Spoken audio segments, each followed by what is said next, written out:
all or any part of the neighborhood wants to pursue, or is it something This that meeting is being you recorded. want to oppose?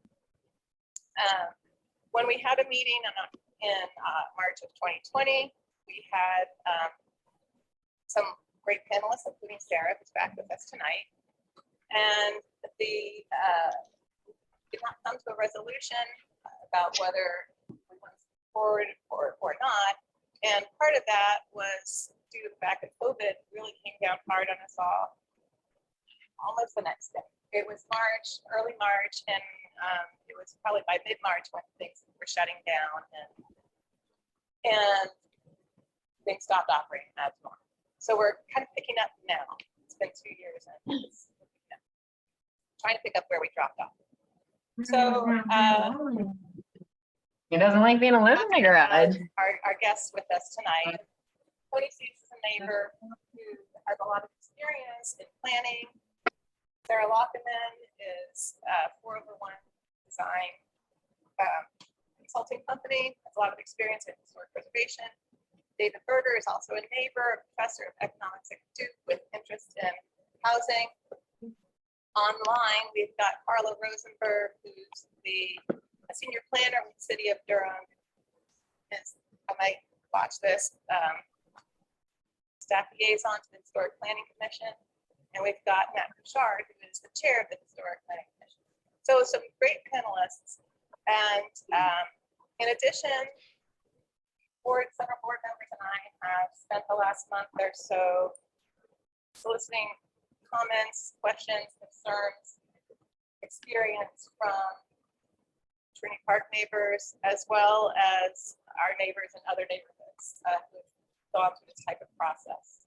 We've spoken with folks in Trinity Heights and Watts Hillendale and Moorhead Hill, which currently are local historic districts, and had conversations with the leaders in Tuscaloosa Lakewood Neighborhood Association and Old West Durham, who have a different type of protection called a neighborhood protective overlay. And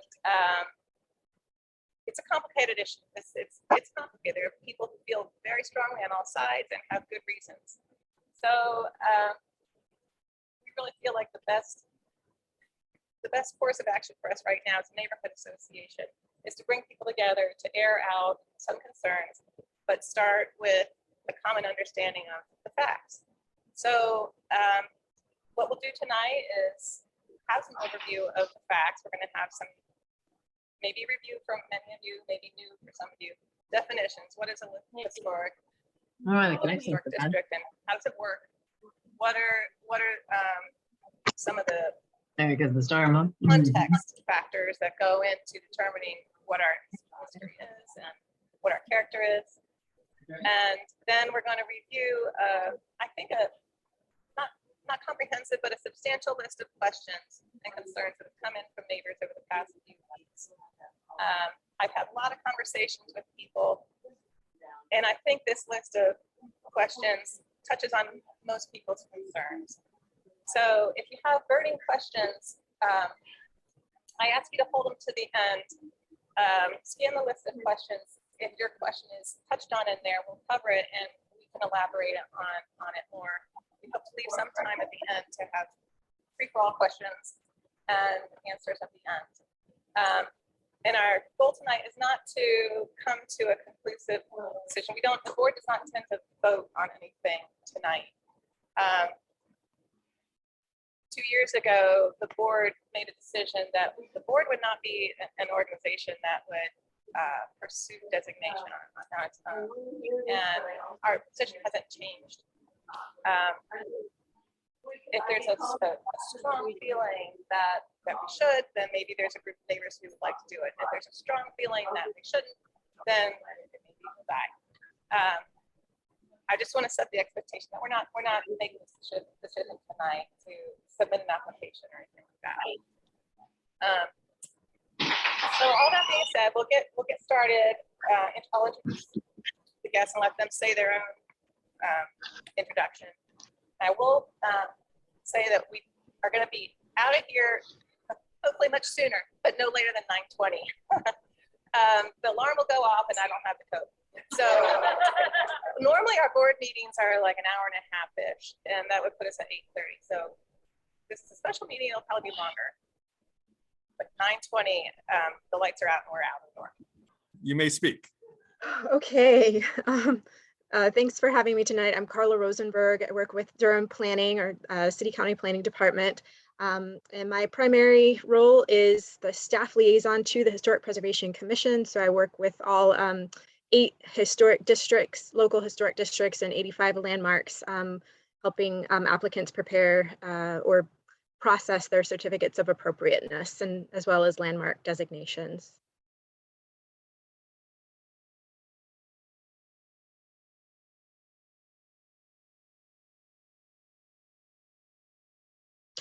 Did you need me to say anything else right now, or are we going to go in line introducing ourselves? We will do introductions with everyone and then come back. We have 5 panelists. I'm going to let everybody say their name and then we'll get into.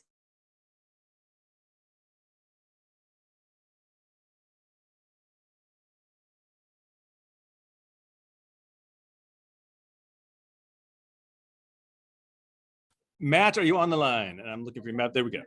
I'm going to pin Matt. Okay. How is everybody? That's the wrong person. He was here a second ago.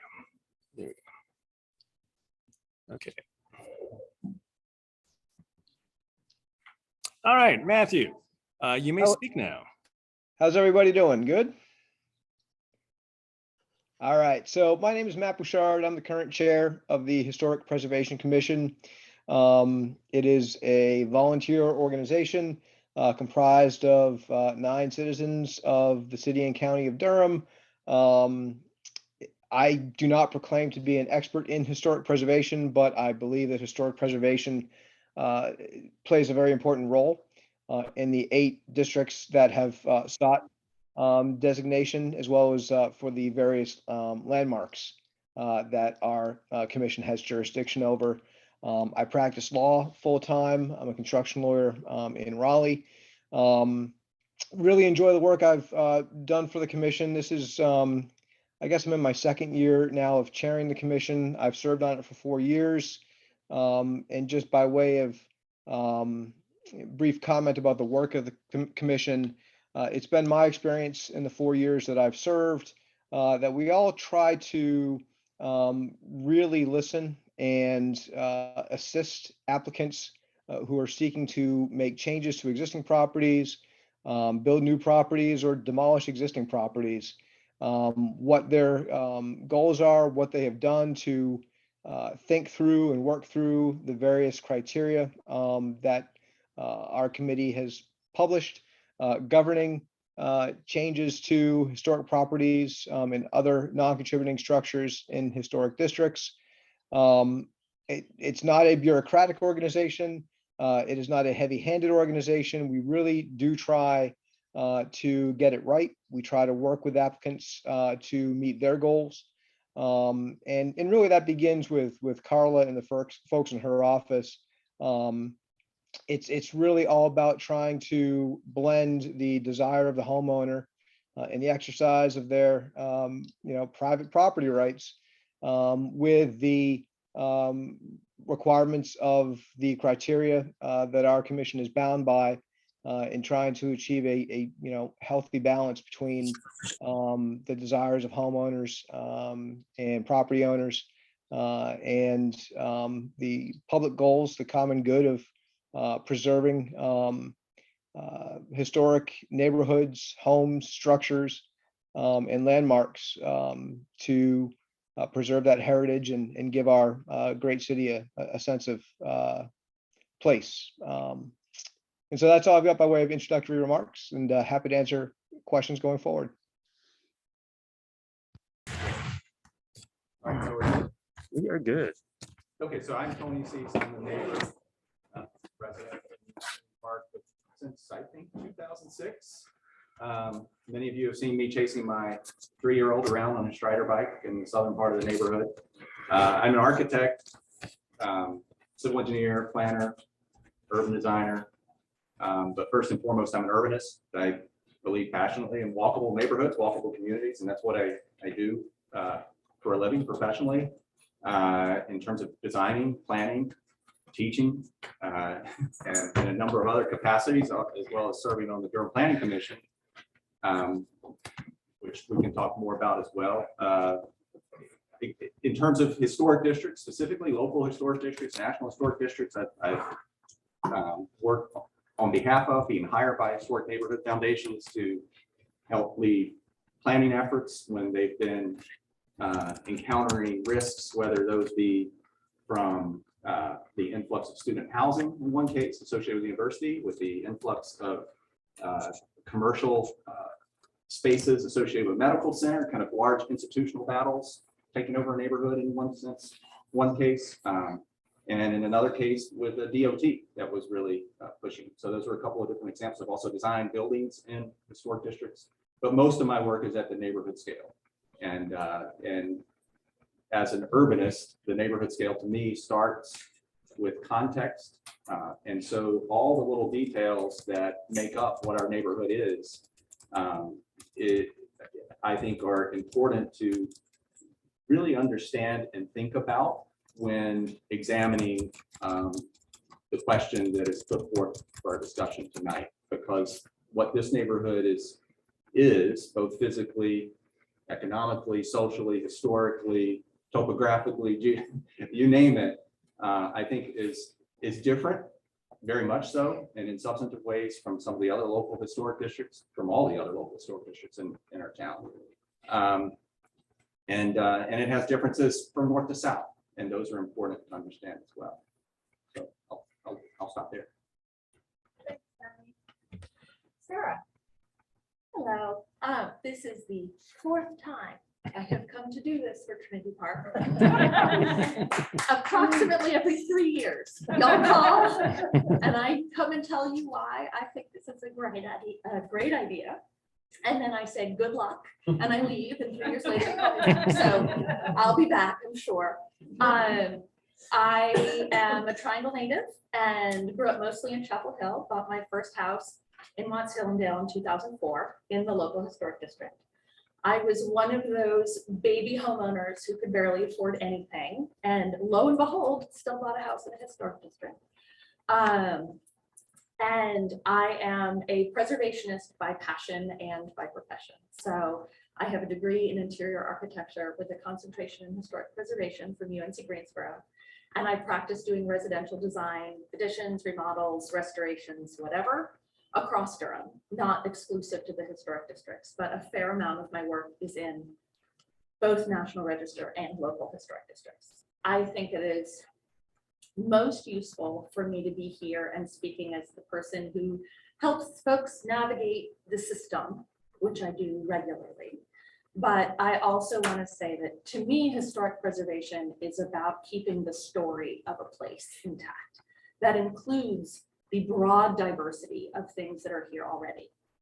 And what I worry about most for Trinity Park is that the little houses that create the diversity within Trinity Park are the things that are going to go. They already have. And that fabric helps keep a variety of housing styles, a variety of apartment sizes, the place that somebody can size down to when they don't want to maintain their big house, size up to. And that one of my tenets is that things are not good because they are old. They are old because they are good and they have survived this long. So it is part of our job to be a custodian for the places that we are surrounded by and to keep them functioning. These old houses have a tremendous amount of flexibility in them and broken up into apartments as they were 20 years ago and put back into single family homes as people have done for the past 15. As I help do sometimes, and then somebody can cut a mother-in-law suite out of the down. This possibility is built into these buildings. With that, I'll say I think I will try and put away my passion for it and try and answer the pragmatic questions as we go through here. But you know, I'll be back in 3 years. Whenever you need. Thank you, Sarah. Sure. Thank you for bearing with us. David, let's hear from you. Well, hi, my name is David Berger. I'm a relatively new resident of Trinity Park. My wife and I, an hour, 7 miles, live in the southern part moved in 2019. I grew up in Atlanta. So it's been wonderful. We lived away from the South for a long time. It's been great to come home. I'm an economist at Duke University, and in particular, I research a lot of things, but housing is one of my primary focus. I've written many papers about housing markets, about mortgage markets, things like that. And as over time, through living in this kind of community, and the communities I lived in Chicago, I've just been very interested in sort of these local markets. And so I think the best sort of here is, I mean, I don't have the granular knowledge about historic districts as the rest of my esteemed panel. But I am an empirical economist, so I'm pretty good with numbers and figures and facts. I've put together some facts around, because I think some of the animating discussion is around how the neighborhood is changing, in particular teardowns, and how it varies across historic districts. I put together some facts about that that I'll like to share at some point. But yeah, it's lovely to meet all of y'all, and I'm looking forward to having, it's wonderful to be a part of such a community we can have. I know this is going to be an animated discussion, but I think it's great that we can have these. So. Thanks, David. Yeah, I wanted to ask,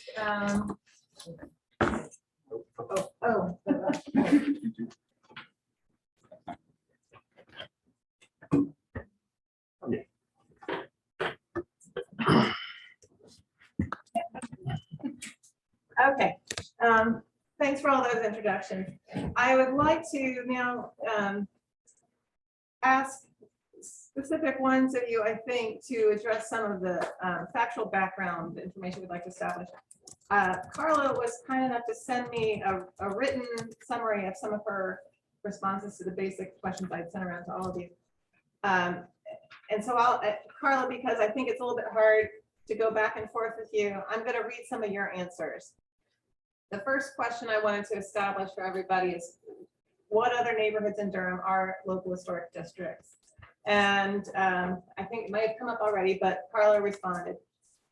Downtown Durham, Watts Hillendale, Moorhead Hill, Trinity Heights, Fayetteville Street, Cleveland Street, Holloway Street, and Golden Belt. So 8 local historic districts in the city. The next question I asked of people in general is, what does it mean to be a local historic district? What rights do you give up? What protections do you get? That's a little bit vague, but Sarah, would you be able to answer that question? I can try.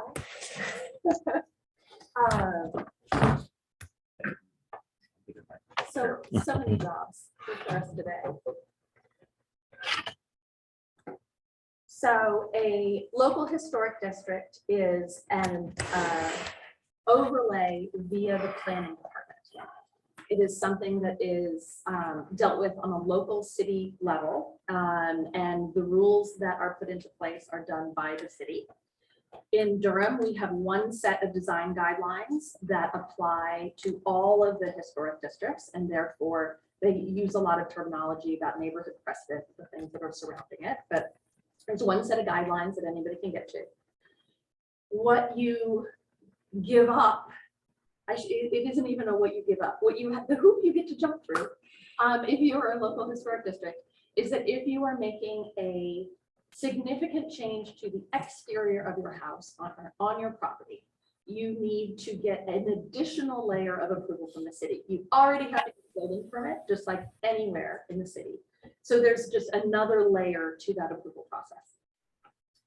That approval, depending on what you're doing, you start with Carla in the city planning department and tell her about what you're going to do. And it will be either a minor certificate of appropriateness, which is an administrative, I think it's $79, and she approves it in-house, or it is a major certificate of appropriateness, in which case there's a couple different fees depending on what you're doing, but it would be like an addition or a new build or an ADU or tear down and new construction. Those are things that go up for a major certificate, and that you present what you want to do to the Historic Preservation Commission. You cannot get your building permit until they have approved whatever it is. So that is the chunk. there are a few things that within that are asterisks we can talk about later, but I will skim over those. And say that they want you to do the project that you want to do. And like the head of it was saying, they really work with people to say, great, this is what you want to do. If you tweak it in this little way, we can approve you because you're meeting the guidelines. They don't want to say no. They feel terrible when they say no. Everyone ends up unhappy. Everybody wants yeses across the board. So that's the sort of hoop you have to jump through to do it. What I see as the benefit in terms of design is that another set of eyes is looking at things to make sure that things will fit with the building that's already there. If you're doing an addition or something like that. So if they want you to keep it within the style of the building that you're working on, they want you to use the materials that are already there. They want you to use materials that have proven themselves over the past decades as things that are maintainable, that will not end up in a landfill in 15 years when they rot or they fall apart, and that will stick with the character of what's around them. I see this from my perspective as a great thing, just like I like it when the building inspector comes and makes sure that people are building things to code. I like there being an expert looking at work that is being done and saying, yeah, you're doing that right. You're doing that in a way that you're not going to get a leak on your shower pan in 6 months and ruin your downstairs bedroom. Like, this is being done correctly. And I like that we have a way to see that in our old buildings of people saying, yeah, that is being done in the way that is best for the building, the property, the longevity of time. A quote that somebody brought up on the listserv today that I had said sort of tongue in cheek is that, you know, I trust you to make good decisions with your house. You're going to do a great job. We're just keeping your neighbors from doing something stupid. And that's how I delivered it last time. And the idea that we all value our neighborhood collectively. I don't even live in your neighborhood and I value your neighborhood. I love coming on runs through your neighborhood. And the idea that somebody could, without a local historic district, take down 5 big, beautiful houses in a row and put up a row of little vinyl boxes that in 15 years are going to be falling apart because of what they're built from. That, I think, is what you're preventing by having a local historic district. I want longevity in our building stock, and that's, I think, the biggest piece of it. So other people will have different arguments for like what you're gaining, but that's what I worry about. Okay. All right.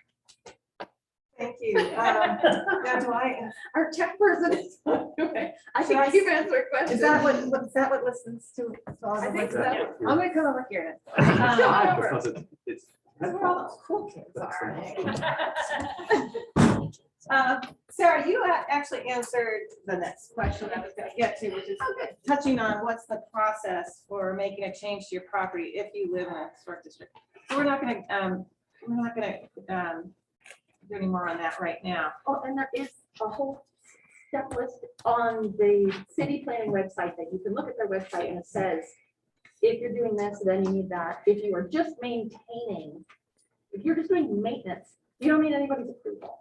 Maintenance is cool, do it. And Carla sent me, she said she made a video about the process to make a change, to make a major versus a minor change. And it's on durhamnc.gov website, and we'll put that in the minutes somehow.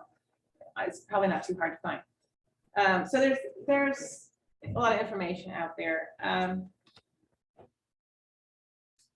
I also asked about the process for becoming a local historic district, but I think I'm going to put that aside for now. I might be getting ahead of this. Again, that is also clearly documented online at the Durham, durham.municipal.code/video.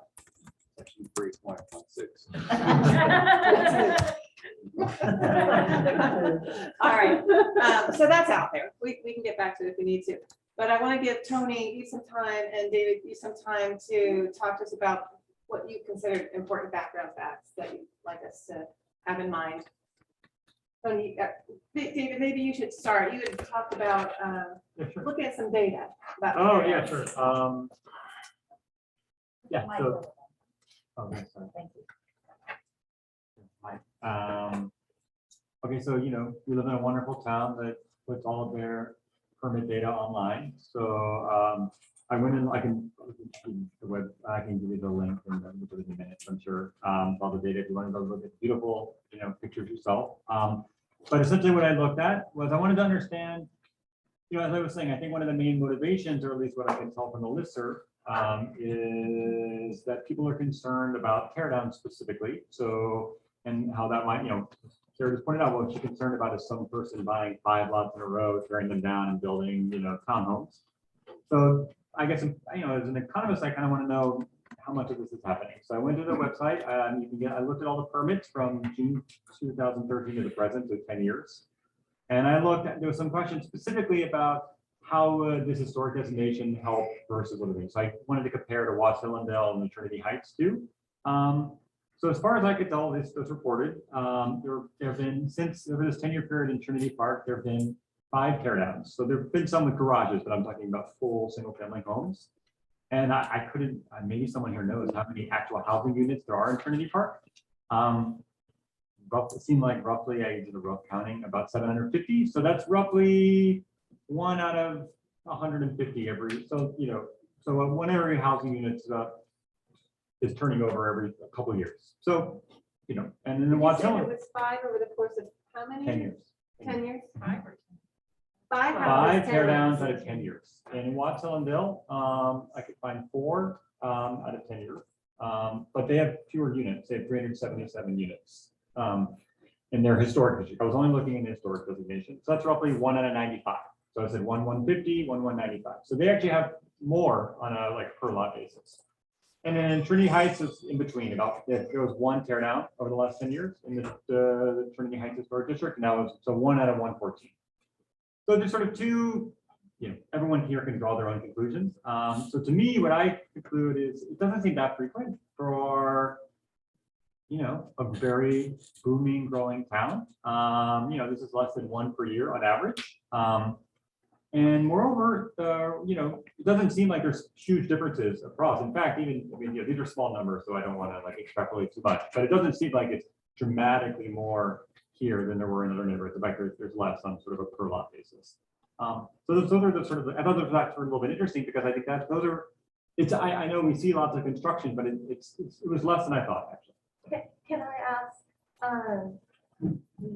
in the course of a decade, do you know if there were more recently than in 2013, or were you just looking at the total number? I didn't record the dates. I do think there were a couple more recently. But I think related to that, so because I'm actually writing a paper about teardowns, some data from teardowns, so we can talk about that later. But I actually was interesting. I know everyone is discussion about what's going on at the corner of Trinity. That's the only small lot option I've seen. So I haven't seen that much that's related to the expanding housing choices. But yes, I think there was a little bit more frequency, but again, 5 and 10 years does not to me seem like a lot, and particularly in such a booming developing town. Thank you so much. That's good to hear. That's really great analysis. Thank you. And Tony, you have some thoughts too. Well, as the urbanist kind of design person, I like the story, and Sarah mentioned the story as being something that can be kept and maintained through the historic preservation exercise. And I'm very much interested in the story as well, kind of, being immersed in this place and what it affords in terms of exchanges with people, really from all walks of life. So in our block, graduate students, retirees, 30 and 40-year residents, and service workers, undergrads. Separate story. But the point is that the first category here that's outlined is effectiveness in local historic districts and protecting the character of the neighborhood. David pulled those numbers, and I think we could all kind of identify most, maybe not all 5, but identify most of those just because they're things that we become aware of. We know the story when there's a teardown. And I think it sits at, very prominently in our understanding of change. But part of the story too, and I think this is hugely important, is if we're protecting the character of the neighborhood, well, what's the character of the neighborhood? And who gets to say what is the character of the neighborhood? What are the physical attributes of the character of the neighborhood? And this is where I think there is a difference between the other historic districts, the other local historic districts that are in place in the city of Durham, is that particularly the southern half of the neighborhood is a true urban neighborhood. Incredible diversity of building types, incredible diversity of architectural types and materials, and an incredible history of teardowns and transformations and change, from relocation of the original Watts Hospital, which was constructed only after an apartment building, on the other corner was torn down. And I'm not talking about the recent version, I'm talking about the past version. And so I think there is the straw man scenario of 5 houses being torn down and vital houses being going up, but we don't see that. And market wise, and this is where his numbers can tell more of the story, market wise, there is an entrenched value in this place, and we see the investments in maintaining and bringing Sarah and her design expertise here with or without an invitation every 3 years from the neighborhood association. We bring her here for professional expertise.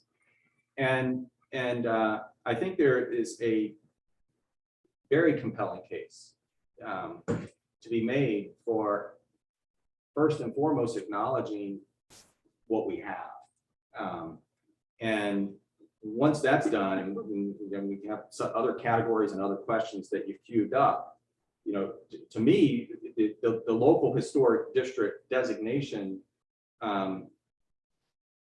is not only not an effective means, it's capturing something else to protect. It's not capturing the core character of this neighborhood as it has evolved and built out and continued to change through decades.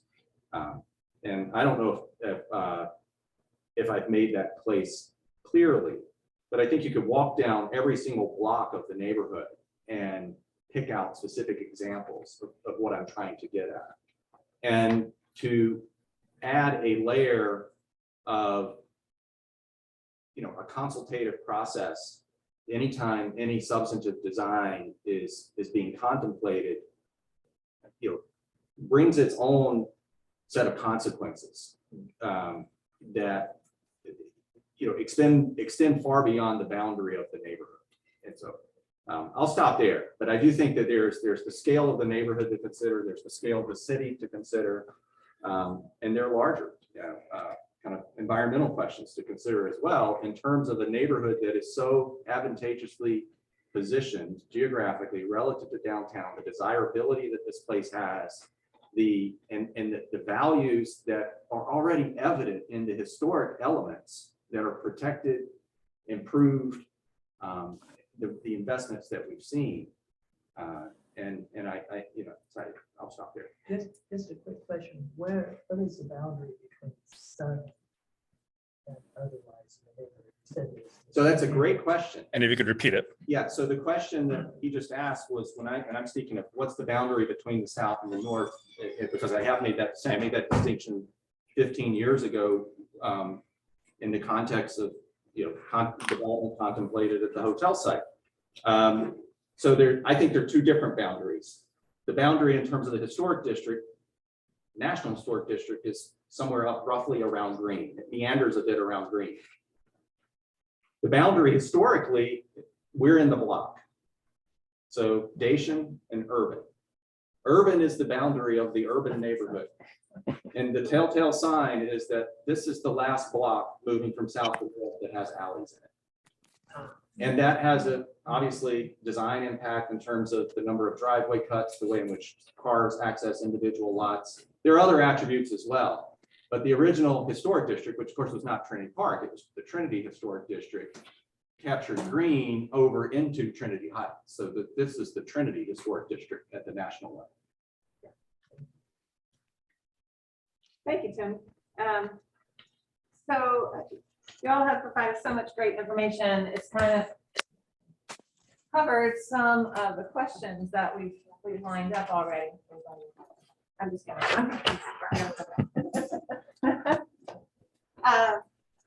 I was just saying that the information y'all have shared has covered some of the questions that we were gonna go over. We have this 5 categories of questions, and we've touched on some of them here and there. The first category we're going to talk about was whether a local historic district would be effective in protecting the character of the neighborhood. And Tony, you're talking about whether the character of the neighborhood is very diverse. And Can I ask Go a ahead, question yeah. about that? yeah, Why wouldn't a historic district help protect the diverse character? So fair question. It's like, I think I would answer the question in 2 different ways. And the first question is embedded in some of these other categories. You know, what are the impacts and burdens of the historic district? Some of the things that you were talking about, you know, and presumably in exchange for any protection that might be afforded through the historic district designation, you know, you're agreeing to have this other process layered on and have this other set of considerations that would shape the decisions that are being made.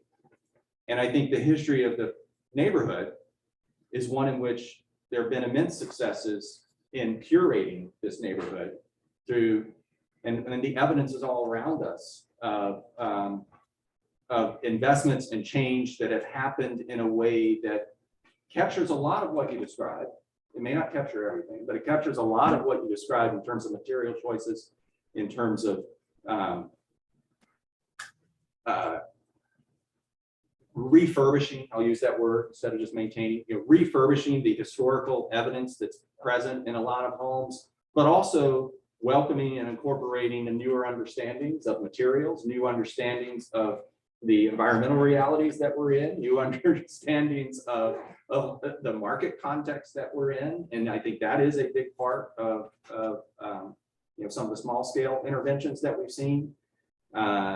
You know, it was interesting that you referenced the fearing the loss of the little houses, but yet what we also hear is a lot of consternation over the construction of new little houses. And so, you know, the question of protection, you know, well, what are we protecting? Just a snapshot in time, and that's not the character of this neighborhood. This neighborhood has never been a snapshot in time.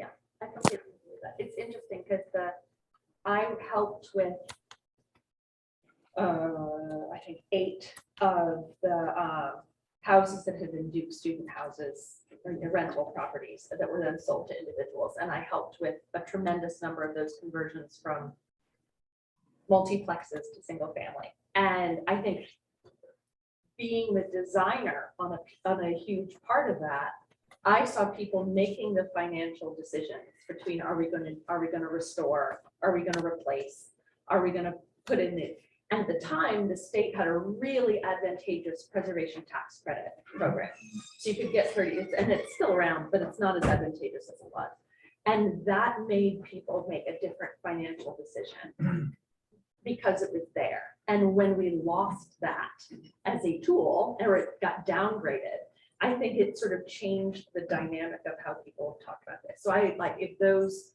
dozen houses were up for sale now, how people would deal with them and how people would renovate them, I think it would be a very different question. But to clarify, that has nothing to do with local historic district estimates. No, but the ones That's that were state in statute, Trinity, yeah. the ones that were in Trinity Heights had to go through that hoop and were done the same way ones in Trinity Park that people were getting the tax credits. It's like the carrot of the tax credits did the job of the local historic district, and now we don't have as good a carrot. But That's what it correct me if I'm wrong, since you don't have the tax credit now, it would be quite expensive to do second renovation now, correct? Well, those huge projects, absolutely. It was incredibly expensive then to do the project. No, but even, I mean, So now I think what David is suggesting is that now, if you follow that rationale, what you're suggesting is then adding the burden of that extra cost, since the tax credit has been diminished somewhat, can only be accomplished through adopting the local historic district designation. I don't know. It is more the point of, if people are going to make, you're saying people are making the choices to save the character of the house. And because we have seen people value the character of the house, and that is the character of the neighborhood. So what, we don't need protection. I just think it's a mistake to speak about the local historic district designation as either having protection or not having protection. I think that's a gross oversimplification. And I think there needs to be a real careful kind of consideration, not just of the outcome of the process of the local historic district designation, but of the process of getting there. And that's something that should be front and center in the neighborhood association board's considerations as well, I think, because we've seen just in the past few days. Well, I haven't, because I haven't been on the listserv in about 10 years.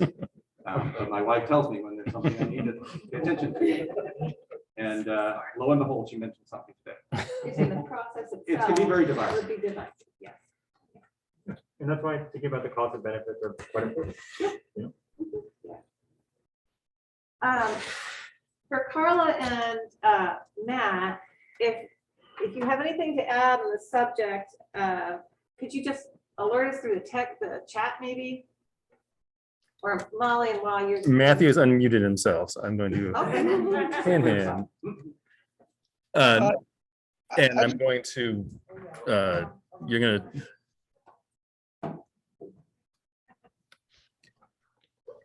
All right, try talking, Matthew. Yeah, I just wanted to make it clear that, again, I'm not an expert on the process by which a neighborhood becomes a local historic district. But for those 8 neighborhoods that are within our jurisdiction currently, there is a designation made at the time those neighborhoods became historic districts as to which properties were contributing structures and which ones were non-contributing, with the dividing line essentially being is the property contributing to the historic character of the neighborhood, is the property due to its architectural details, archaeological features, cultural heritage, historic associations, do they help, to use the phrase we've heard a couple times tonight, tell the story of the neighborhood? And were these structures constructed during the so-called period of historic significance for the neighborhood? Other properties are non-contributing properties, and our jurisdiction with respect to those properties is somewhat different. Really, the role that we play with respect to additions to or the construction of new properties that will be non-contributing in a neighborhood is compatibility. Is the structure, is the addition compatible with historic character of the neighborhood? And that distinction can make a big difference with respect to the tear down question as well. I know that there was some commentary in the chat about whether or not the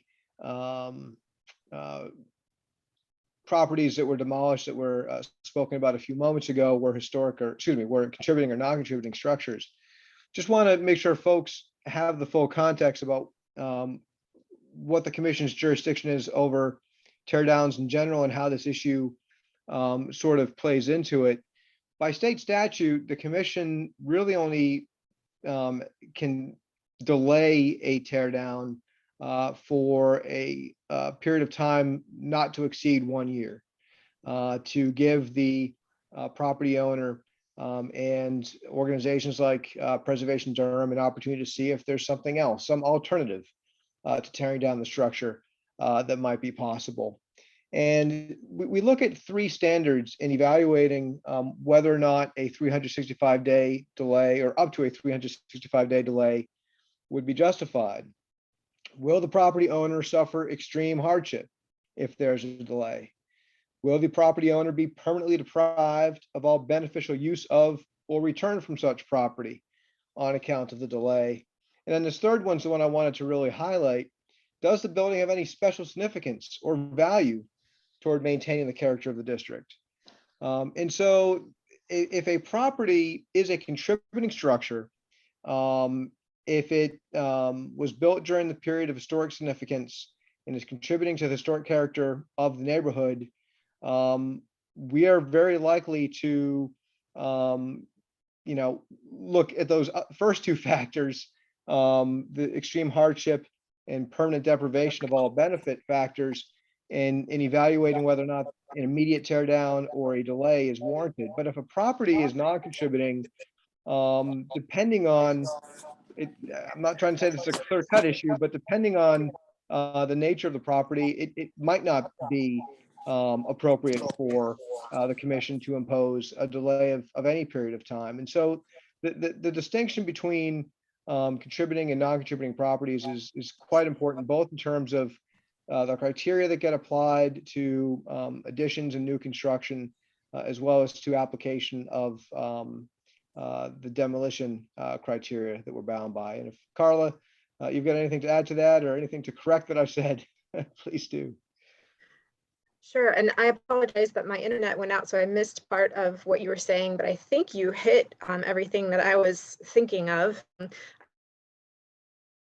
Quantitative analysis done, but I think some qualitative analysis of exactly what were the structures torn down in Watts-Hallandale would be an important piece to really compare. Also, a big piece is what is going to be built back, what the historic, what the criteria help with is ensuring that new infrastructures also are compatible with the district. I do know that in Trinity Park, there have been some structures that have been built that I think most people would agree they're quite different in character from what's around them. So there are, for new structures, they're not super rigid criteria, but they're general criteria about massing and height and roof form and materials used that would help to setback, that would help to ensure that the new infill was compatible, that it looked like it fit in with the district without being, it doesn't need to be matchy, but that it looks like it belongs.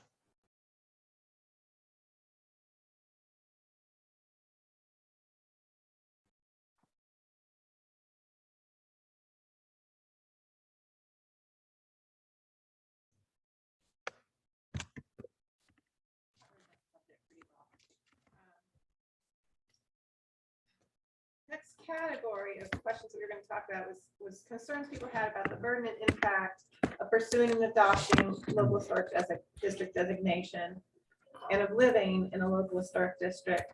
Sarah, you described already, I think, pretty well the process for getting a certificate of appropriateness and the fact that the Historic Preservation Commission offers help, that no one likes to say no, that kind of thing.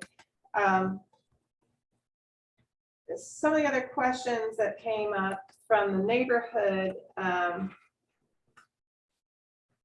would a local historic district affect my ability to add a garage or build an ADU?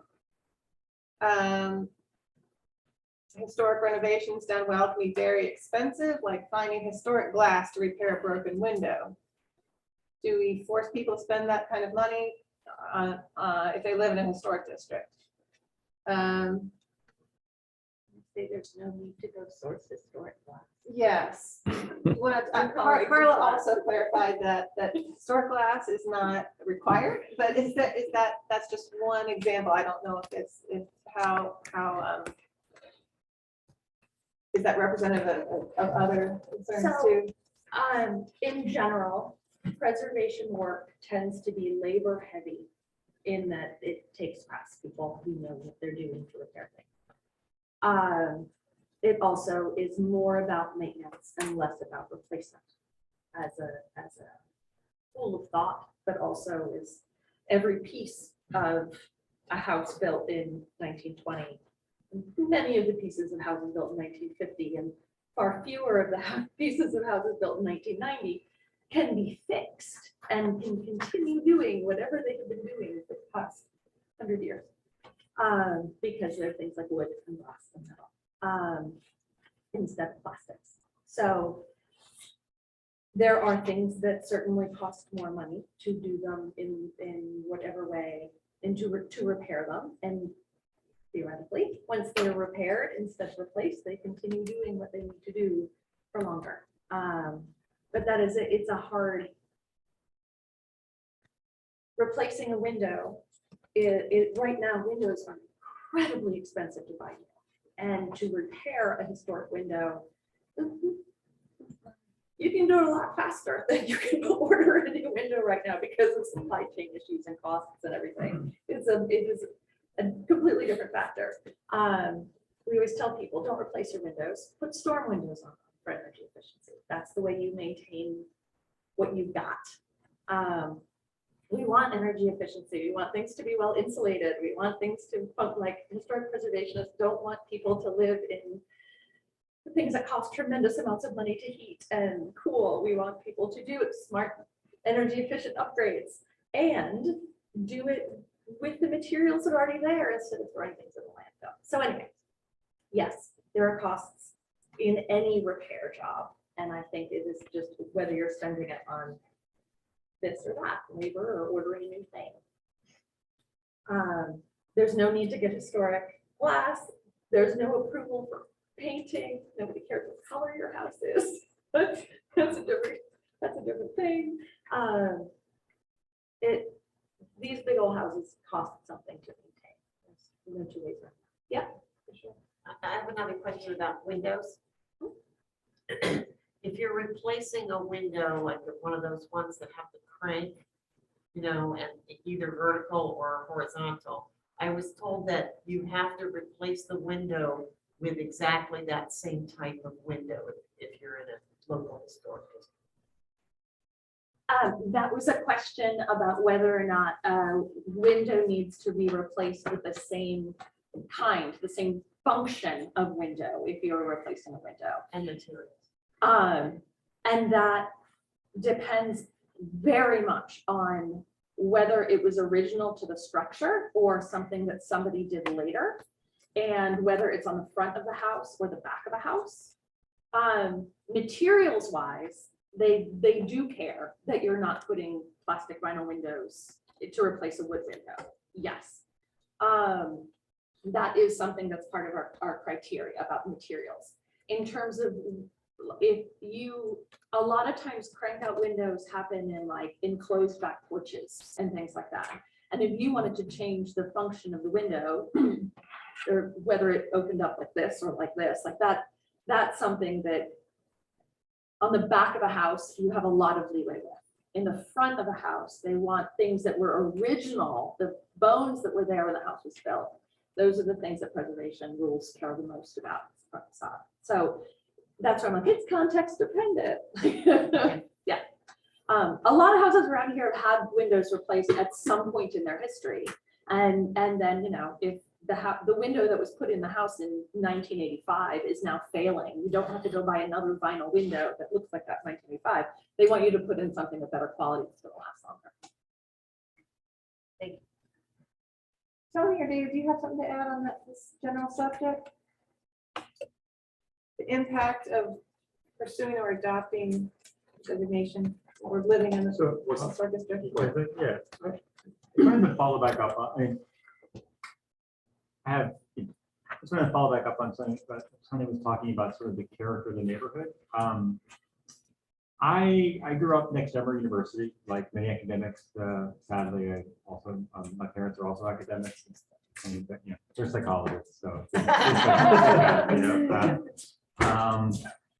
But I grew up next to Emory, and my mother lives in a local historic district in Druid Hills, and you know, it is lovely, but it's not nearly as quirky or diverse as Trinity Park is. And that's one of the main reasons I wanted to live. I wanted to live in a walkable neighborhood near downtown, and which has diverse structures, renters, owner, students, everything. And it's a really unique kind of beautiful community. And, so again, I'm just like a foreign economist, so, take this with a grain of salt. But when I hear these, I think about things about cost and benefits and thinking on the margin and trade-offs. And I just worry about, even for myself, okay, I have a corner lot. So what is front facing and back? I pay my whole house. But, you make things incrementally harder, incrementally more expensive. One of the things I worry about in this neighborhood is that, Durham is booming, and there's nothing we're going to do to be able to stop that. I mean, I don't want to stop that, but there's nothing we're going to be able to do to stop that. And that's just going to leave the land. We're in a really uniquely situated neighborhood. We're right next to downtown. There are very few walkable neighborhoods in Durham, and we're right there, and no matter what we do, our land values are going to go up because these are just really valuable plots of land. And the quality of the housing stock is really high. Now that's good because that's going to prevent a lot of tear downs because it makes it too expensive to want to do a tear down. Because lots are expensive. Where are you going to see a lot of tear downs? When the lots are cheap or the housing quality is not good? We don't have either of those in Trinity Park. And I think that I know a house that's for sale on my block right now. It would, I think, be in the newer historic, whatever, south of Green. And it is not cheap. This house is not on the market for cheap. And I know someone who is thinking of buying it and tearing it down. Sure. So like, we can talk about, there are anomalies to every thing. the land is very valuable. I mean, we're looking across the street. I mean, yeah. Sure. I'm just saying, these are things on averages. I mean, yes, there is always going to be very rich people. I mean, who are going to do things. I don't think the local historic designation is going to stop that. My personal opinion. Yeah, agreed. And I think that's an important point to make is that there are the economics are such and the market context is such that the desirability of this neighborhood, a 1-year delay will not change certain decisions by individuals who want to do certain things and have the capacity to do it. And that I think is proven out. It's an investor. Well, I have a point. Is that true? I mean, a 1-year delay to someone, I mean, it does seem significant. It's a speed bump but differently, and this going back to one of the other questions about how would a local historic district affect my ability to add a garage or build an ADU? It absolutely would affect it, and it would affect it by adding an approval timeline. It will affect it by adding a set of design considerations. It will affect it by adding additional consultant time. If you're not doing the design yourself, it will affect the cost. Will it negate it? It may not negate it if you can comply with whatever it is that you want to do with certain design decisions, but there are also design requirements in terms of setbacks and things like that that are in the zoning code, which has its own set of issues. We won't even go there. But I will say that we are in the midst of doing a comprehensive plan update. I hope you all are aware of that. Very important mechanism for being engaged with the city. And years down the road after that happens, hopefully there'll be a rewrite of the zoning rights. That's a very important kind of component in the public process for anyone who is concerned about neighborhoods and neighborhood change. I'll just point that out. So I think there is complexity and there is the one-off that occurs in almost every question that we could discuss. We had a couple questions from the online folks that Molly was going to share in this general vicinity. I'll walk through the camera. I don't know. Everybody probably has a thought on this. Molly, But- take your mask off. Oh, yeah. Everybody probably has a thought on this. I'm not sure who we should address this to. Carolyn, you can be the boss of that. They're kind of related questions. How would we establish what the period of significance is for a neighborhood like Trinity Park? And I know that would have maybe have something to do with some of the different boundaries. I live on Urban where we have 1920s up till the 80s at least. And then also related to that, how would you establish a house looks like it belongs in Trinity Park since there's so much variability? Yeah, maybe cool. Okay. You know what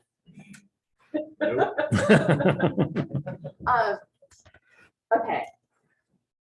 I am not super deeply versed on the process of how to get the district boundaries drawn, but I know you need 25% of the residents within the boundaries to be on board with this.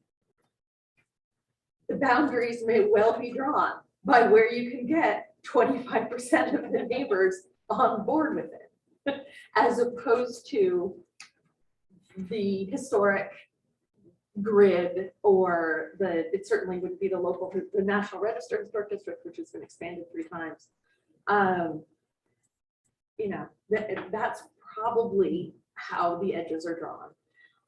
When we had this conversation last time, I thought that there was a clarification about that, which was that it was not the homeowners by number at each house, but by the amount of land on their lot. So like someone, it's 25% of the property within the district, not 25% of the homeowners. So I just want to. I That think came it up last time. is, there That is is correct, some, yeah, 25% of Acre- the it's a acreage. property. So Yeah. someone with a huge It's a property basic. Yeah. counts as, yeah. Then the city's planning staff has to do a heavy lift on this about figuring out what is period of significance and which houses fall into that or not. That is something that falls into city, the collection of that. There have been, I think Watts Hillendale helped with that process when they got their local thing done. But Holloway Street did not. Holloway Street was very hands-off in terms of the expansion of their local district, and the city was the one who said contributing, not contributing. While there has been a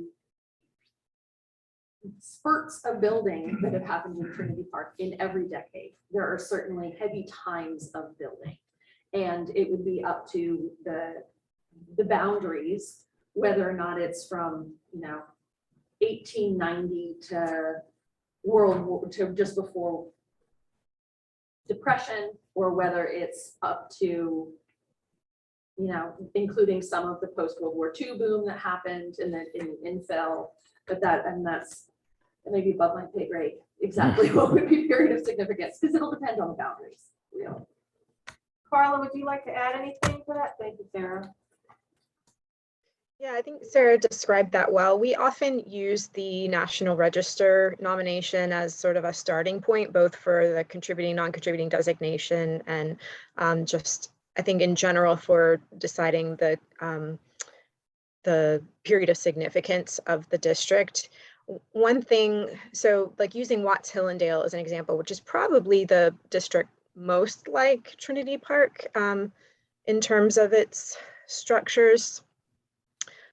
We just had an interesting case a year ago of a 1950s structure that was outlined in the preservation plan for, like, in the National Register nomination as, something that would be considered incompatible or intrusive. It was a 1950s structure, whereas I think people today might consider that sort of part of a new boom. When their nomination was done, I think it was in the 80s, it had a different, there was just a different tone about mid-century construction. So I think we would have, a lot of conversations about, what we would consider in terms of the mid-century structures. But from what I know about Trinity Park's history, you had some sort of mill-related structures on the very far east side, like off of Duke Street. And then you had grander structures, on the west side toward Duke. And all of those form the fabric. I mean, I think the mill structures would have been like the earliest, like 1900s to teens.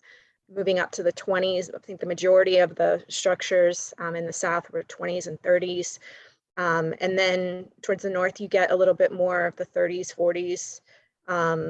And even 50s. And then of course, a sprinkling every decade thereafter. So those are my initial thoughts on it. But that would be part of the process, determining that, yeah. Thanks a lot, Carla. Mhm. All right. Let's move on to the third category, which is kind of a smaller one. A good number of neighbors were concerned about being restricted from making changes to their property that would benefit the environment or energy efficiency, but would probably, they expected would not be allowed if they were part of the Lakewood Historic District. Front-facing solar panels is one that's come up a few times. Someone else wanted to put a ventilated roof. They live in a Moorhead Hill neighborhood, and they wanted to put a ventilated roof to replace their old roof, but it was different from the old roof. The old roof didn't have ventilation, so they're not allowed to do that to the roof, which would have been improved their energy efficiency. Is there any exception made for green updates or anything like that? I guess that's a question for Carla or Matt or Sarah.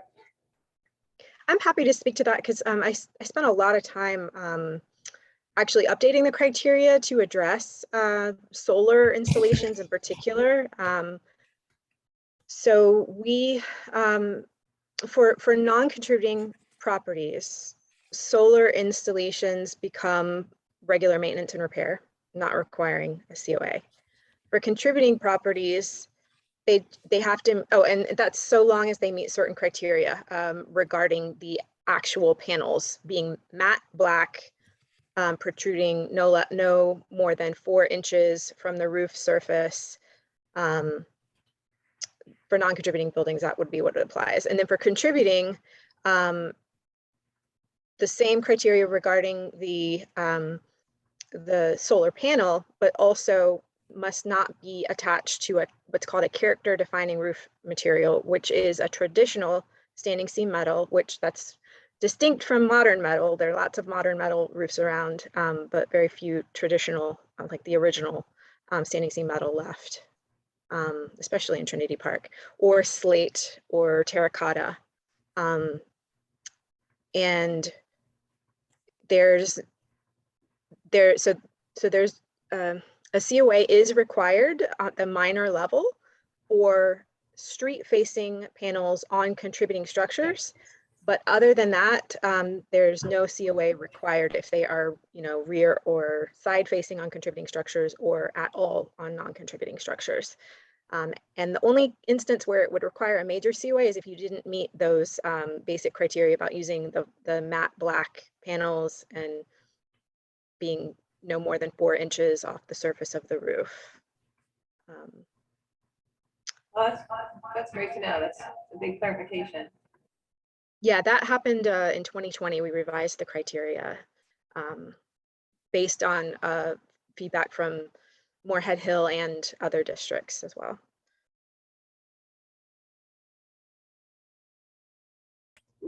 What I was going to say in regards to it is that they are consistently updating the criteria to address things like that. I think energy efficient windows are a whole lecture that can be had. We don't need to go into tonight. The fact that my business is named 4/1 about the window style should tell you everything about how I feel about windows. Well, I know. Yay! But that said, that they are always adjusting the overall guidelines for things that are coming up and need to be addressed with stuff like that. I don't know the thing about the person's roof, ventilated or non-ventilated. There are some materials. That was a good decade or two ago too. And there are some, I think it's what Carla was starting to say about metal roofs. There was a stretch where everybody thought they wanted to put a metal roof on their house, and they were looking at metal roofs that were the kind that are used in industrial installations, or like a barn roof. And the historic district people were consistently saying, no, if you're going to do it, it needs to be one that is like a residential, that looks like something that would have been on a house 100 years ago, not on a barn. And there are some people who tried to slip through that. So I don't know if it had something to do with switching material of roofing or what, but yeah. All right, fair enough. Another category, there are several questions related to enforcement. How is a local historic district enforced? What prevents a property owner from making renovations on their own? Whom do I notify at the city if a neighbor makes a home improvement without an approved COA? I see some COAs online, but only for major work. So how do I verify if they have one for minor work? How are major COAs communicated to neighbors? Does the city do it or does the property owner? Maybe it's a question for Carla again. Sure, I'm happy to answer that. So first of all, we don't go out roaming for violations. Most of the violations that come to us were brought by citizens, concerned neighborhood residents that saw something and said something.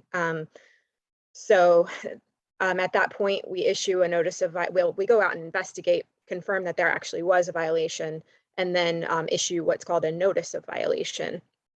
And that is, to remedy that is really to get the COA that should have gotten, that the property owner should have gotten in the first place. And if the work that they didn't comply with the criteria in some way, then work with the property owner to figure out how to amend the work to fit the COA or the criteria. And then if, this never happens, but if it went ignored, then, hypothetically there are fines that would be associated. It never gets that far. Property owners work with us and we reach an acceptable solution.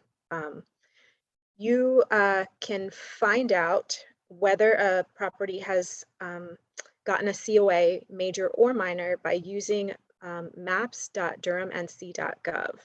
Very cool mapping website where you can click on a parcel and one of the tabs is titled Related Records, and it lists all of the different like building permits or COAs, any sort of planning or inspections document that is connected to that parcel will appear starting in, I think, from 2007 when our digital records began. So that's all listed there online for anybody to access. And if you saw something and wanted to say something, you would contact zoning enforcement with the planning department. Our zoning enforcement team goes out, they take pictures of what is purported to be a violation. If it has to do with the, not having a COA, then they would bring it to me and we'd collaborate and then reach out to the property owner to find out what's going on.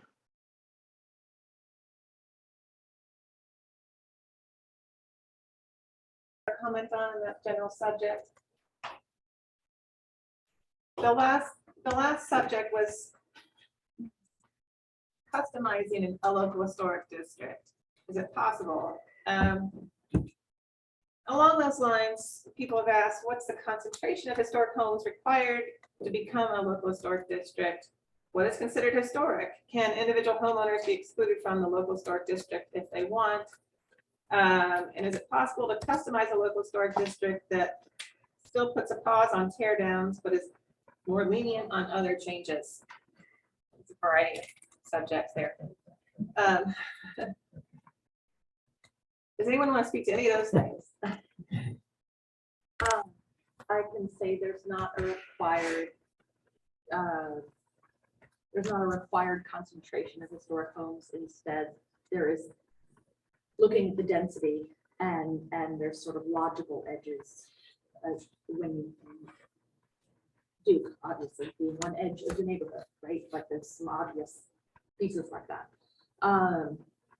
Individual homeowners cannot be excluded.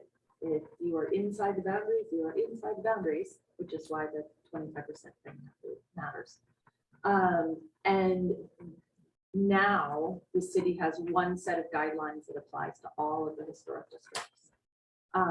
There was a question earlier that I think we didn't get to about like, how do you know what is appropriate Yeah. for Trinity Park, which I think kind of goes to that.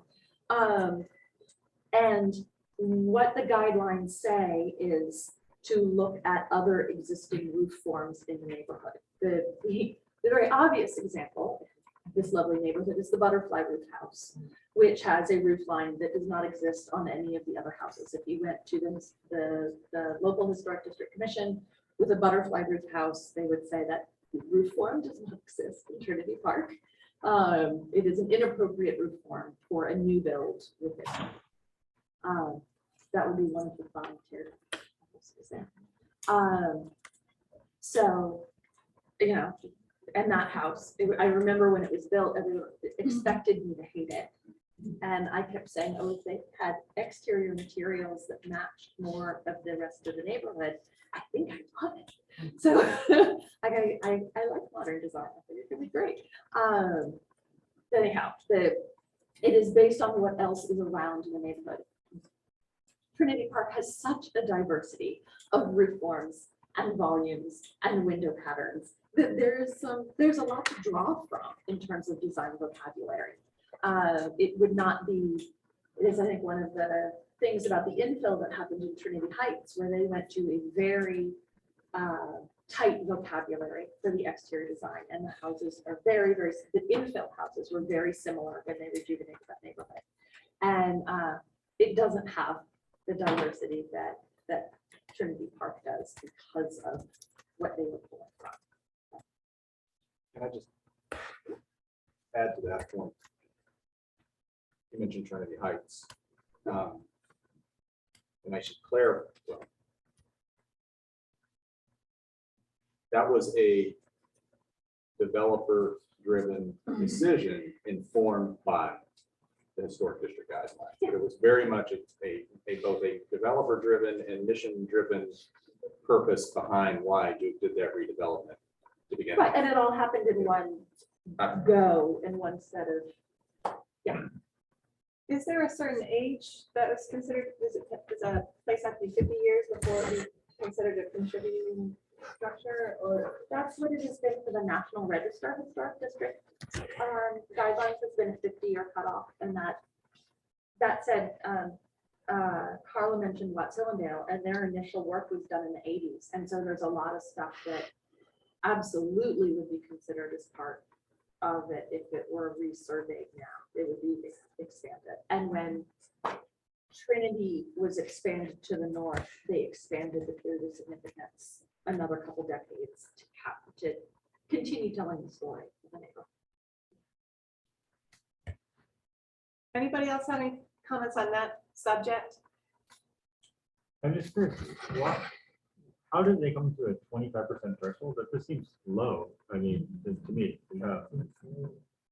seems very low. I mean, I had heard different numbers. Carla, can you confirm? Correct. My understanding was 25% as well. I have that in some notes that I did on researching this a couple years ago. But when I looked today to try to find out where that number came from, I had presumed state statutes, but I didn't find it. So if people are interested in where that comes from, I could definitely research that and find out. But it is 25% because I have that from my notes that I did on this 2 years ago. Well, yeah, worry about that. yeah, and so on that point, the process, we kind of referenced the process. The historic district or historic preservation commission obviously has a role. My understanding, it's all defined. First of all, it's all defined in that UDO section, but there's a sequence of steps, and essentially the governing body is involved at the beginning or near the beginning, and then they are involved at the end if certain things happen along the way. And at the end, one of the things that they have to consider, because it's effectively a zoning decision, or is treated like a zoning decision by the state statutes that address the establishment of the local historic district designation. So there are public hearings that happen along the way. I believe, with the Historic Preservation Commission, with Planning Commission, and with City Council. And, you know, I think it's important to just acknowledge that our city is in a very different place in terms of the housing demand, the housing shortage, than it was 3 years ago, 5 years ago, 10 years ago. It's in a very different place.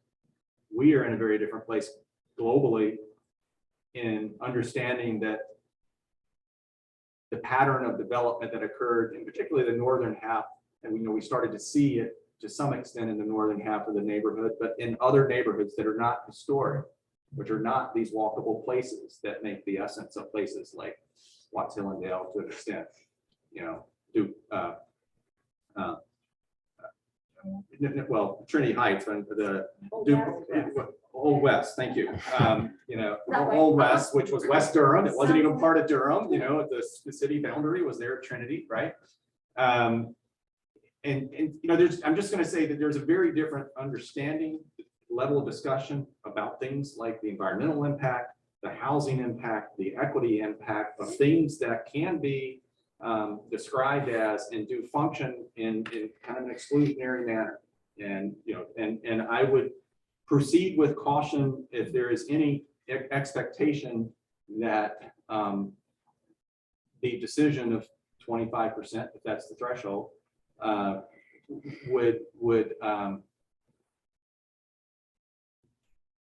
would carry sufficient weight.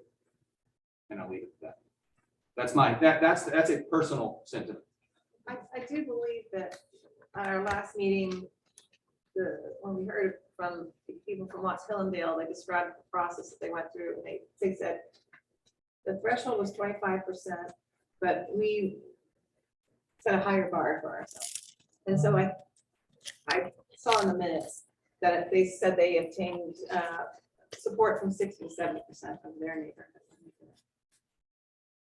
So, and again, the proportion of the Watts Hillendale neighborhood that we know of, that's actually the historic district, you know, it's basically the east-west of Inglewood and Club with some juts in and out north and south, is much more uniform in character. It has diversity in terms of architectural styles, and it has some diversity in terms of sizes, but it doesn't have the diversity in terms of the building types, the multi-story apartment buildings that we have interspersed, the commercial historic buildings that were the neighborhood nodes. And that's why I say there are multiple neighborhoods. The testament is where there were little commercial buildings on the corners. Those were the centers of kind of what constituted the neighborhood in terms of how it functioned. And so that's part of that difference that I was trying to touch on early on from Watts Hillendale specifically versus our neighborhood, and certainly the others, which, you know, the Cleveland Street District, the Holloway, Fayetteville Street, Golden Belt to an extent, East Durham, you know, those are all places that are far more subject, have been, will continue to be at risk of change than this neighborhood will be for a whole variety of reasons that we touched on. yeah. That wraps up the questions that people had submitted ahead of time. Let's open it up. We're at 8:30, 8:35. Let's take 10 minutes. If anybody here has some questions or comments, or anybody else on the panel would like to make some more statements, let's. Any questions? And if as you answer, you can repeat the question. So I heard the designation of the time.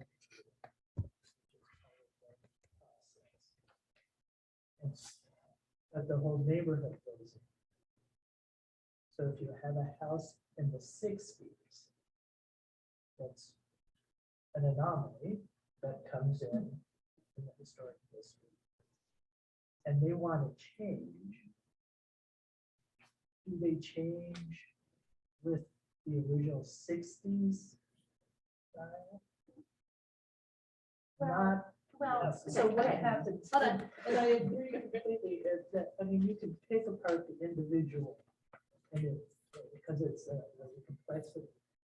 But I am curious about the character, that goes back to the character of the neighborhood. Is the character of the neighborhood the diversity of the style? Or is it aiming at something more what we imagine it should.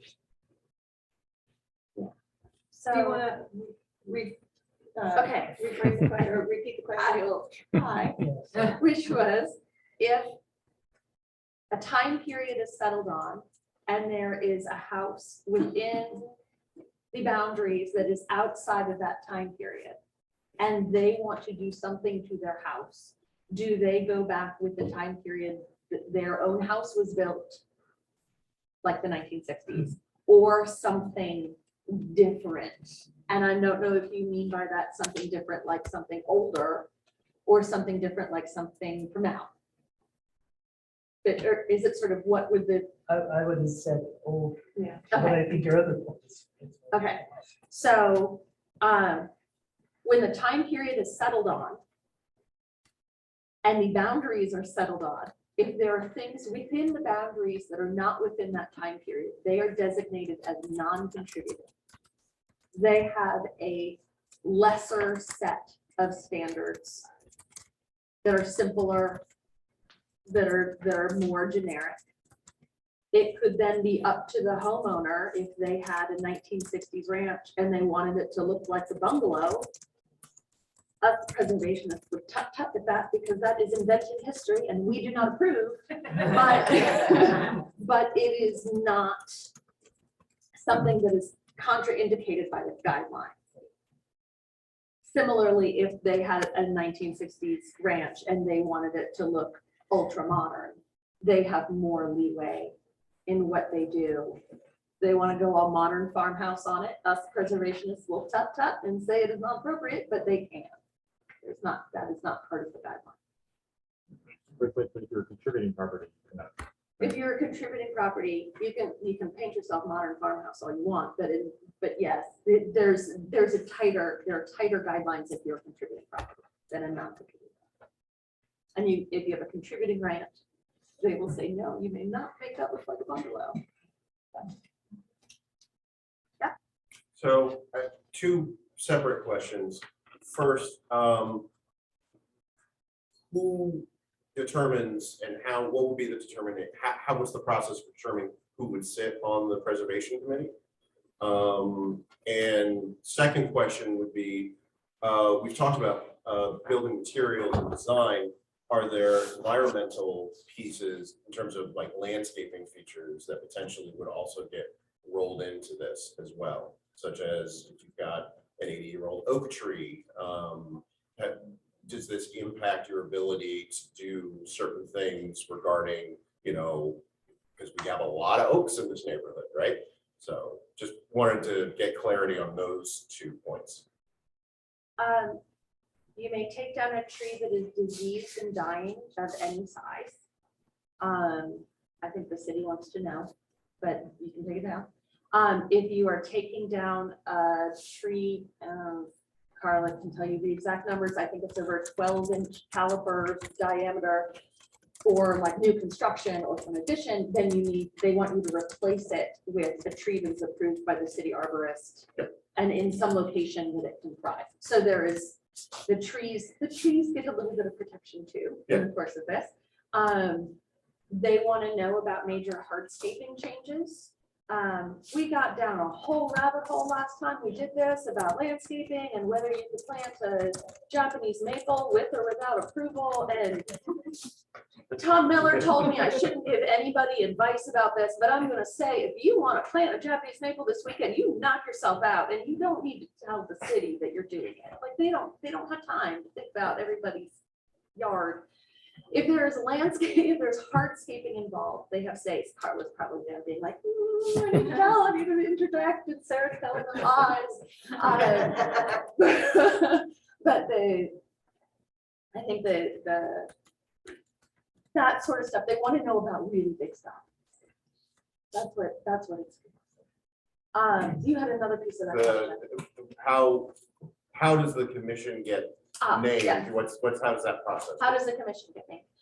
They are appointed by the mayor, and some of them are appointed by the mayor and or city council. And then there are 5, Carla knows this better than I do, 5 specific roles. There needs to be somebody with some legal background, somebody with some architecture background, a historian background. Maybe a real And the estate, attorney. I remember. And an attorney, she says. An attorney, and those people, they periodically have open seats, and they ask who is interested. You have to be a county resident or a city resident. You don't have to be a district resident. I think Matt's unmuted, maybe. Yeah, I think there's a developer seat as well. Developers. We have 3 at-large seats that don't require any specialization. And then we also have a mayor's appointee. But aside from the mayor's appointee, there's one of those. The other 4 and 4 are divided between the county and the city.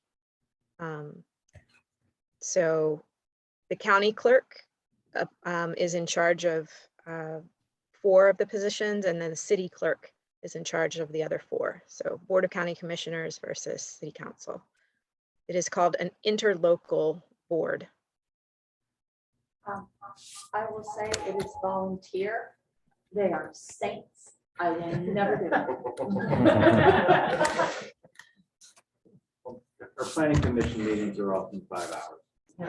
Mimi knows. Also saints. I would never. Also volunteer. Buster says I'm crazy. You are crazy. And thank you for the service. Can I just track a little bit what Sarah said?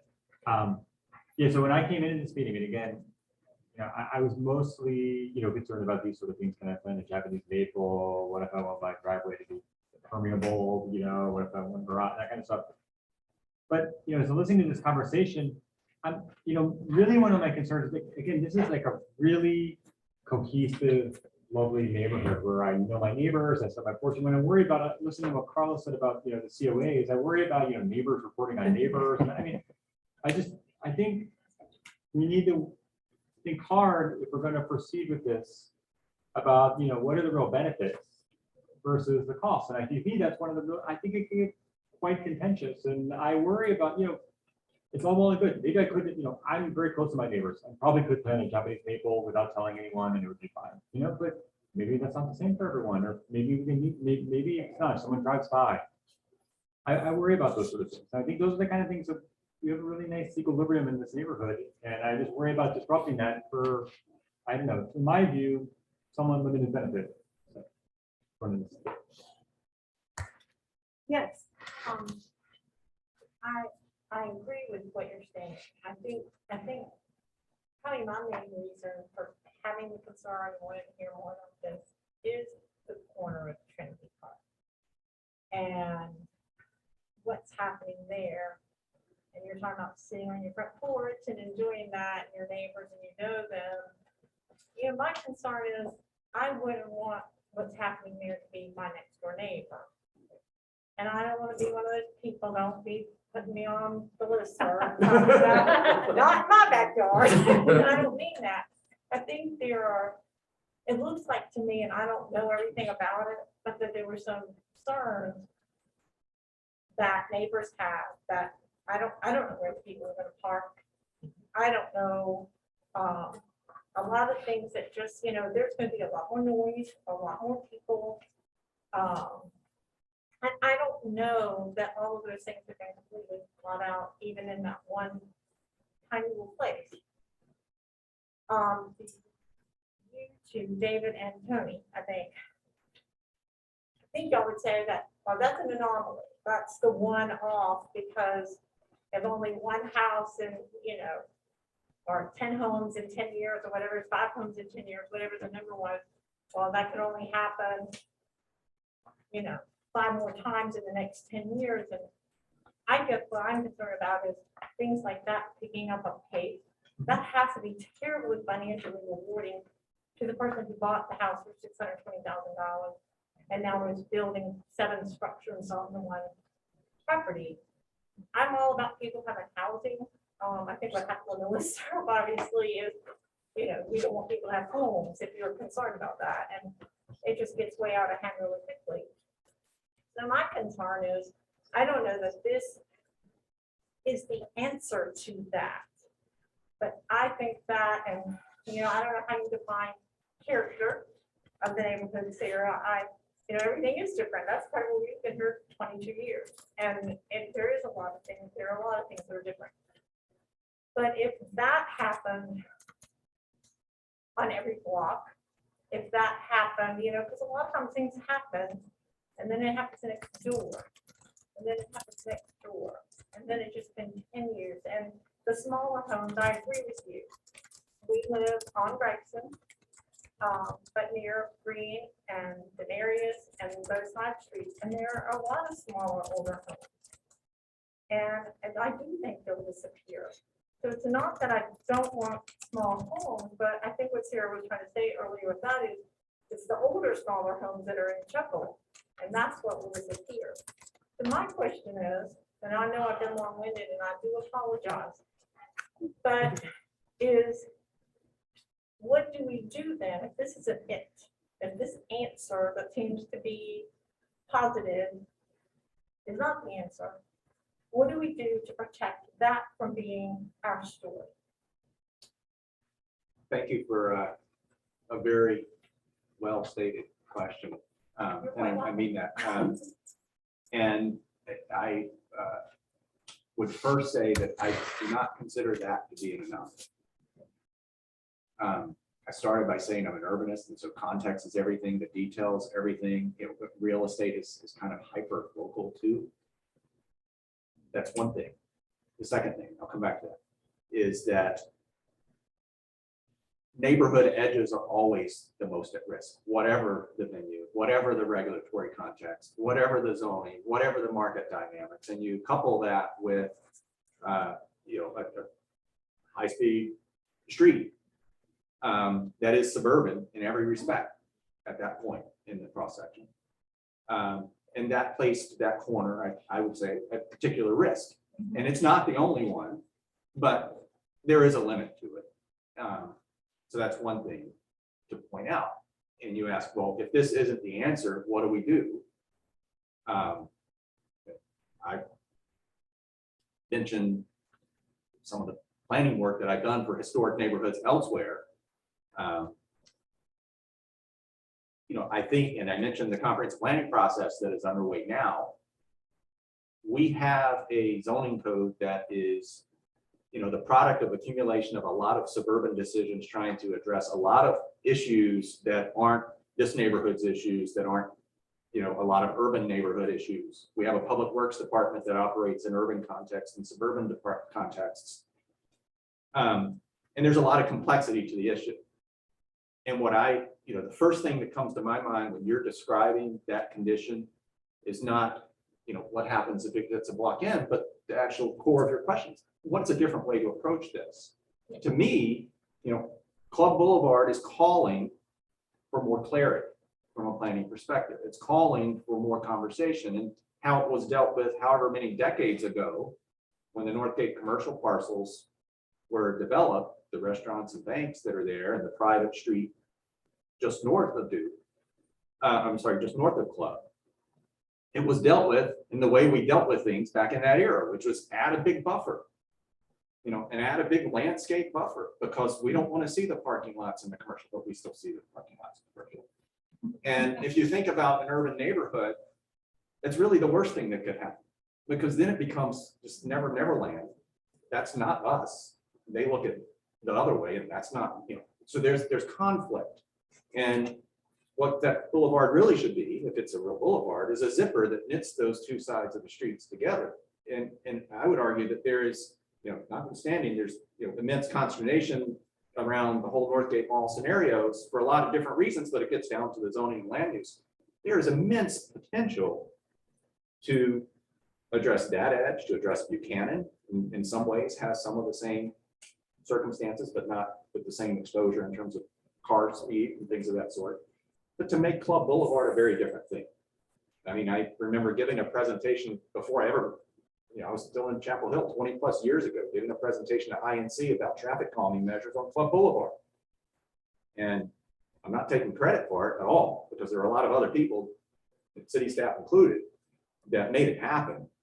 But I do take pride when I ride by Oval Park You know, because I showed some examples and somehow it got legs and I was probably one of 20 people doing that. But things do change over time. And so I hope that's a helpful answer to your question is I would look for other means whereby the neighborhood association could collaborate, whether as a part of or in conjunction with the council planning process to figure out where are the real weak parts in our neighborhood to address, to envision something more proactive rather than just thinking that the way to protect what we have is to be restrictive. Yes, Tina, and then we. Okay, so I'm glad you brought that point up because I've made a couple of preparatory kind of comments. If the conversation lends itself in that direction, and one of them for me is not only to look at this as one tool, local designation, but also to look at the UDO for other examples. And for me, one of those would be the income. As much as I hate to see old West Durham become so new West Durham, there are some good examples of infill development where they're in proper scale.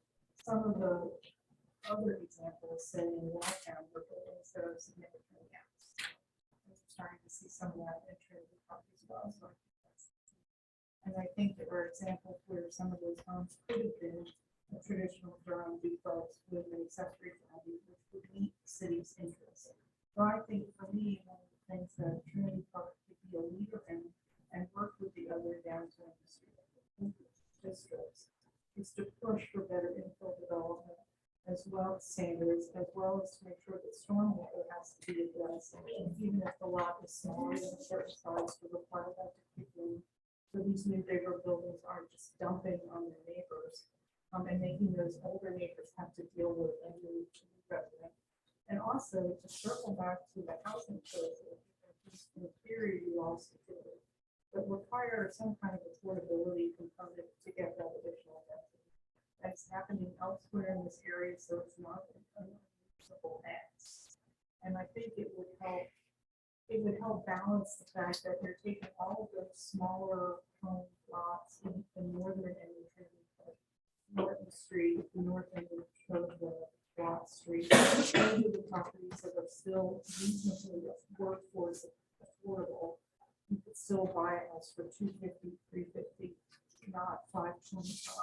So that property would be developed for $525 per unit. You just put a big target on all those other houses. And so it, again, not wanting to be someone who gets on the list and argues, but not everybody who is a Trinity. There are other people, and those are the folks who are listed. So thank you for bringing this up. I think there's a couple of different approaches maybe we should try. Thank you. Tony, can you tell me from your architect's point of view and what you know about the UDO and so forth, can you tell me why the builder at the corner of Trinity Park didn't build townhomes like the ones on the corner of Duke Street and Club? I know you're not the developer. So yeah, I can't tell you because I don't know the project extremely well. Will you repeat your question? Yes, sure. So the question was with regards to the corner of Trinity and I'm sorry, Club and Gregson. Why the developer chose to build detached homes there rather than townhomes. Townhomes, of course, would have been a way to get more units, right? Townhomes would have been a way to screen more noise. Townhomes would have been a way to provide more friction on the travel speeds on Club. See where I'm going? Yeah. Townhomes serve a very useful purpose urbanistically. I don't know the answer, but I do know that because the UDO includes definitions of housing types, that there, as with many things in the UDO, are unintended consequences that are kicked in through references elsewhere in the UDO. And that may or may not have been the reason there, but it possibly was the reason. They also may have just been operating with the 1,200 square foot limitation. I don't know what transpired there. Yeah, I don't either, but I think it would be more expensive to build townhomes where you have to have a firewall between each unit versus fairly inexpensive construction of those little houses. And plus, the EHC made it so that all they needed to get was a building permit. They didn't have to have any rezoning. Yeah, just in terms of the economics, easier, if it's as easy from a regulatory perspective to do one or the other, it's more economical to do the townhomes, and particularly with the higher yield. And Although some of them are duplexes. The ones we have. They haven't built yet. Okay. They haven't built yet. Yeah. so the first one, I believe, is listed at 525, which is not affordable. For it, I mean, seriously. Yeah. So the argument that if we just build more of them, it's gonna be affordable, it's not. I'm gonna push this way. Yeah. No, I'm not pushing it away from the question. I'm pushing it towards the economy. He may not want to comment. I will comment if he doesn't I want to. think you're up. I mean, I'll marginally comment. I'll try to comment a little bit. I think the unfortunate reality, yeah, I agree. They're not affordable for the median person in Durham. But this neighborhood is quite, as I was saying before, the land values are very expensive and construction costs are very high. So I think it's very, I'll just kind of ballpark something. Let's say the plot of land is worth, I'll try to do this in my head, $200,000, and the price per square foot of new construction is $200. These are 1,200, so we're at 240,000 plus 200,000. We're at 440. No profit, no soft cost, no development, nothing. That's already. And so it's just very difficult for new construction to be cheap. I think that's and I think that's just an important fact that we need to. So something I've been trying to encourage city council to think about is we need to think about that. I mean, either to make it cheaper, you have to make the land cheaper, you have to make the construction cost cheaper, one of those two, and that's just very, very difficult to do. Yeah, it's very difficult to do. Everyone knows the state legislative barriers against requiring affordability, are the different ways in which it has to be considered in terms of state statutes. But to David's point, it is very expensive to build these days. It's expensive in so many ways. And a portion of my work is for private developers. And when we get in these conversations around affordability, not with private developers, with the general public, there always seems to be the sentiment, or I shouldn't say always, there seems to be an excessive expectation that the building industry is the industry that really should be solving our affordability crisis. And it's not. It is a much larger, deeper, more extensive policy, political animal. And what happens is, instead of making buildings more affordable and more accessible, we add increasing burdens, placing them on the scale of individual projects that just continues to drive costs. And so, the builders are only building if they're making a profit, which occasionally isn't the case. But that's what, there is a motivation here. That's what has to happen for our development to happen. I don't know. That's my rant about how affordability also often gets intertwined in the conversation with planning. Well, but I think that what I would say is that when this whole ADU thing, whatever the EHC, whatever the legislation was, it got pushed a lot based on affordable housing was going to be provided. If you vote for this, and I'll be honest, it's not, but if you vote for this, that you will, we'll get more affordable housing. So I think that's why when Mimi says, well, that's not affordable, it was like, if you vote for this and we allow this, auxiliary dwelling units on the property, we can do this, and this is how we're going to get affordable housing. And that's not what happened. And I mean, I'm going to be honest and say, I believe it was sold that way. I believe that people were told that would happen. I absolutely agree with you. Building is expensive. It's not their responsibility. But if anybody got it, the two things crossed over. It was not the public. It was sold that way. I'm gonna jump in there. I think we need to So to cap off that, just throw the conversation, we are pushing up against 9:20. Yeah, I was gonna say. Everything shares away. We said proof. Yes. But Molly, are you raising your hand on behalf of the Zoom people? No, go ahead. Go ahead. I was just wondering, if, oh, can you come up? Oh, yeah. I was wondering, David, whether you thought that making the neighborhood a local historic district would somehow stabilize the prices because it would limit what you could do, or whether we would expect to see the prices continue to go up. And I have.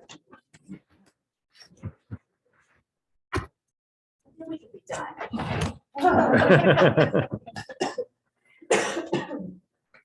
Well, my best guess would that it would cause house prices. I mean, I think house prices are gonna, to be honest, like, I think house prices are just gonna go up more. I mean, a lot of people are coming to Durham, so regardless of what we're gonna do. So I think historic designation, I think likely would make house prices probably go up maybe a little bit more, because we're gonna potentially delay infill and things like that. But I think that's just dwarfed by the fact that, 7,000 people move here a year.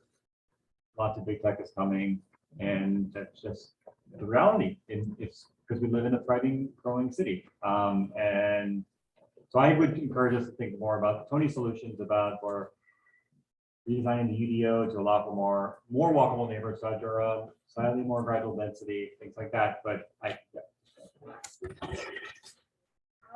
All right. And final question, no, we gotta stop. We, Stop by the microphone. I did want to move on to next steps. My read on the conversation tonight is not that there, oh. I'm not sensing that there's a burning desire to proceed with a local historic district designation push at this time, but I may be wrong about that. I think what I would say in the interest of time, if you're interested in gathering with other like-minded people or a diverse group of people to look at into this issue more, hang out for 5 more minutes and we'll pass around a sign-up sheet. Otherwise, I think that we covered a lot of really good information tonight, and I really appreciate Matt and Carlo, you being with us, and David and Sarah and Tony, you being with us. You shed a lot of light on a lot of confusing questions.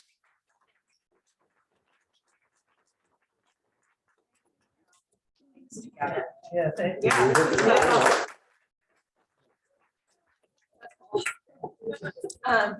But thank you. And I think meeting adjourned. Great, great ending.